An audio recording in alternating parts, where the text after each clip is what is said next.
Good afternoon, everybody. I would like to thank the organizers for inviting me today to present on the role of continuous glucose monitoring.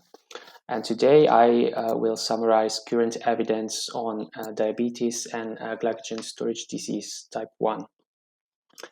Continuous glucose monitoring is a medical system that continuously monitors glucose levels throughout the day. The frequency of recording varies according to the device, but it's usually one record every 5 minutes. In a CGM system, three major components can be defined: a sensor, a transmitter, and a receiver. A wearable sensor is attached to the skin and measures glucose through a subcutaneous needle inserted in the interstitial fluid.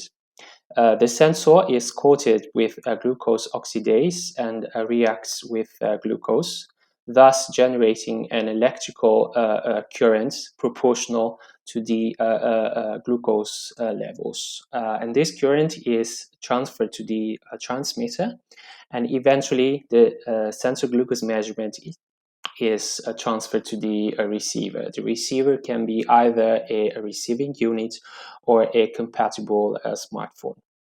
When talking about continuous glucose monitoring, we should keep in mind that the device is measuring glucose in the interstitial fluid rather than in capillary blood. Compared with a conventional capillary glucose measurement, continuous glucose monitoring provides a much greater insight into glucose levels throughout the day. Particularly, it can provide information on the direction, magnitude, duration, and frequency of fluctuations in glucose levels. And therefore, it can help identifying and possibly preventing unwanted periods of hypo and hyperglycemia. In the figure on the left of your screen, you can see how the measurements appear, the continuous glucose monitoring measurements appear to a user. While on the right, you can see the results of the overall data analysis that are generated by the software connected to the CGM device. When talking about CGM, there are several considerations and several features that should be taken into account. The first point is calibration. Calibration is the process through which the CGM system associates a specific capillary glucose concentration with a specific electric current. This process requires the user to insert capillary glucose values into the CGM system. Thus, it is advisable that calibration is performed when stable glucose values occur, for example, before a meal. The amount of calibrations required per day vary according to the specific CGM device. And importantly, most recent devices are factory calibrated, thus do not require any input from the user. Second point to consider is the lag time. That is the delay between any change in glucose values occurring in the blood and the change that can be detectable in the interstitial fluid. Additionally, we should consider how we plan to use our CGM system. We can either use it in a retrospective way or in a real-time fashion. Several CGM devices are currently on the market. The most common are shown here. But it's important to consider that all CGM devices are currently formally licensed only for patients with diabetes mellitus. The specific indications, features, and also age limit may vary according to the specific CGM device. Most of our current knowledge on CGM is derived from diabetes. This is one of the first studies collecting data on the use of CGM in diabetes.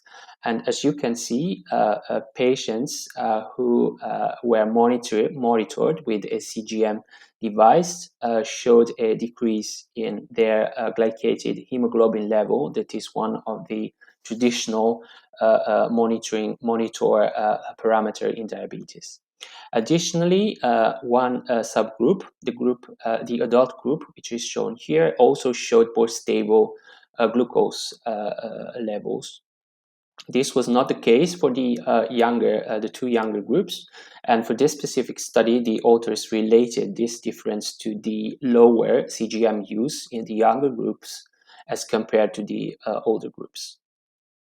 Based on these findings and also subsequent evidence, standardized CGM outcomes have been defined for diabetes. These outcomes are shown here, and among them you can see glycemic variability, time above range, time in range, and time below range. For these targets, for these outcomes, targets have also been defined, meaning optimal targets to be reached in patients with diabetes, which are shown here. And these targets are currently used in clinical care to help any treatment decision. Evidence on the CGM use in hepatic glycogen storage diseases has also accumulated over the past years. In this graph, which is from one patient with GST1, you can see how the use of a CGM device is able to detect otherwise unrecognized hypoglycemia. In addition, the use of a CGM system also allows to calculate the amount of time which is spent in hypoglycemia during the day. This calculation can be done either for the whole day or for specific time frames within the day, as is shown here. And in this study, this calculation was performed not only in GSD1 but also for other GSD types. This is an example of how CGM use can also show the effects of dietary intervention on the glucose homeostasis in GSD. This is a GSD1A patient who underwent several different nutritional treatments, and you can see how the CGM-derived outcome parameters allow us to assess the effect of each nutritional regimen on the glucose homeostasis. Still, there remain several open issues to be solved. Particularly, there are no defined CGM-derived outcome parameters for conditions other than diabetes. And similarly, there are no reference values for such outcomes in conditions other than diabetes. Also, CGM accuracy is lower in the hypoglycemic range, which may be a burden for conditions associated with hypoglycemia. And also, there is a lack of interconnectivity among different CGM devices. Additionally, there is a strong need for hypoglycemia prediction, particularly in those conditions where hypoglycemia is one of the major symptoms.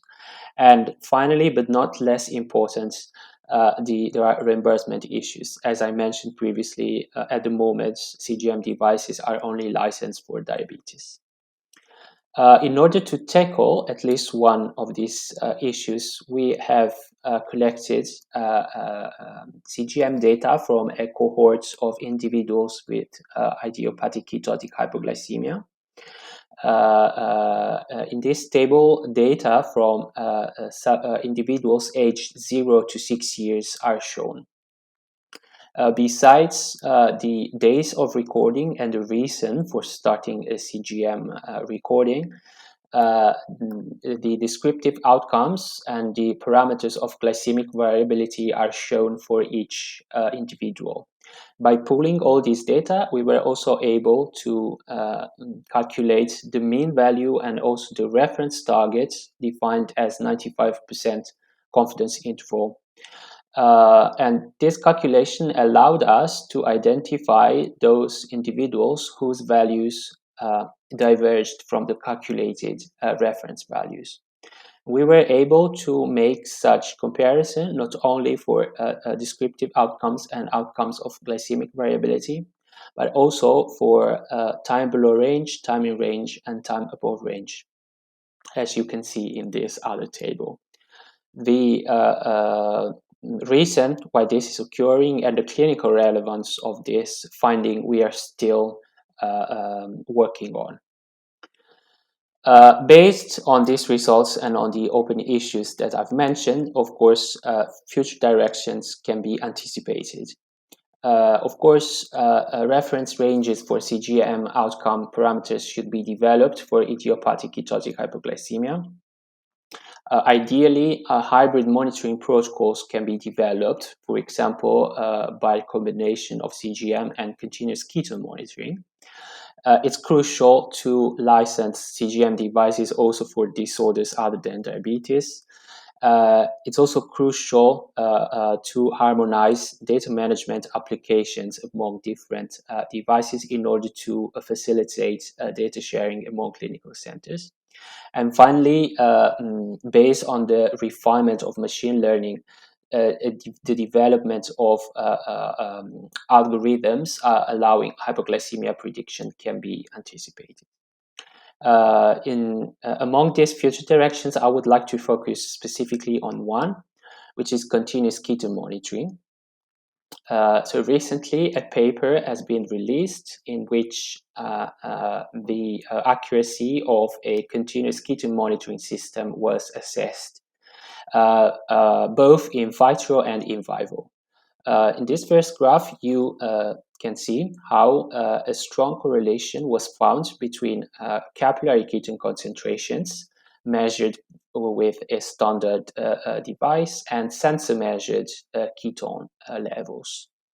Additionally, in vitro experiments also assess the accuracy of the sensor over 14 days.